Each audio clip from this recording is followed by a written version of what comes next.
هەندێک حزبی کوردستانی خەریکن هەموو ململانەی سیاسیەکان دەبنەوە بەغدا. پێشنیازە نوێیەکەی یەکێتی ئەگەر هەیە جارێکی دیکە درێژە بە دانوستانەکان بدات.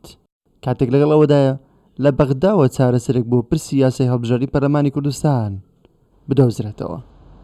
پارتی دەڵێت ئەوەی گرنگە ئەنجامدانی هەڵبژاردن لە وادەیەکی نزیکدا، بۆ ڕێککەوتنیش پێشتر چەند جارێک دەست پێشخەریان کردووە. لە سەرەتا ڕێی وابوو کە لایەنەکان کۆ ببنەوە هەموو چۆیان پێیان باش بیتن کە بەپێی ڕێکارەکانی یاسایی هەڵبژاردنەکان ئەنجام بدرێتن. هەندێک لایەن پێشنیاریان هەبوو، بیر بۆ چوونی خۆیان هەبوو کە لە یەک بازنەی ببێ بە چار بازنەی، لە چار بازنەی ینی بە شێوازێکی تر ئەنجام بدرێتن. پارتی دیموکراتی کوردستان لەگەڵ هەموو ئەو ڕەئیانەیە ڕێز لە هەموو ڕەئیەکانیش دەگریتن. لە ئێستاشدا هیچ کێشەیەکی نییە کە هەر چۆنێک بێتن لەگەڵ گونجاندن لەگەڵ ئەو یاساییکە لە کۆمیسیۆنی عێراقدا هەیە بۆ ئەوی هەڵبژاردنی هەرێمی کوردستانی پێ بەڕێوە بچیتن. پرسی گۆڕانکاری لە یاسای هەڵبژاردن لە بەغداوە ڕەهەندێکی سیاسی و یاسایی و دەستوری هەیە. پێ ناچێوە بە ئاسانی پێشنیازەکە جێبەجێ بکرێت.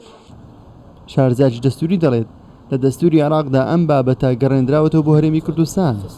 تەنیا پەرلەمانی کوردستان دەتوانێت یاسای هەڵبژاردن هەموار بکاتەوە. بابەتی ڕێخستنی پەرلەمانی کوردستان بە پێکهێنان بە هەڵبژاردن بە نێزامی داخلی بە چۆنەتی بەڕێوەچوونی و چۆنێتی ڕێخستنی کاروباری نێوخۆیی تەواو بابەتێکی تایبەتکارە بە دەسەڵاتی نێوخۆیی هەرێمی کوردستانەوە.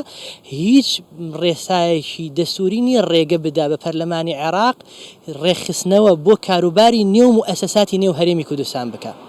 تا یەک بابەت هەیە، ئەویش بابەتی بڕیاری دادگای دەستوریە لە حاڵەتی نادەسووریبوونی بڕگەیەک. ئەویش چاکردنەوە و ڕێخستنەوەی لەگەڵ دەستوری عێراقدا ئەکەوێتە سەر ئەرکی پەرلەمانی داهاتووی هەرێمی کوردستان.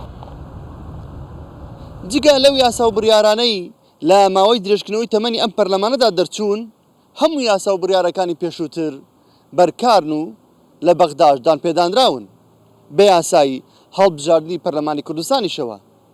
ئەگەرچی لە ناو یاساکەدا ئەوە براوەتەوە کە سیستەمی هەڵبژاردن یەک بازنەیە، بەڵام هێشتا پێدەچێ ئەم پرسە خاڵی جیاوازی نێوان حزبەکان بێت. نەورەس عەبدوڵڵا، کوردستان 24 هەولێر.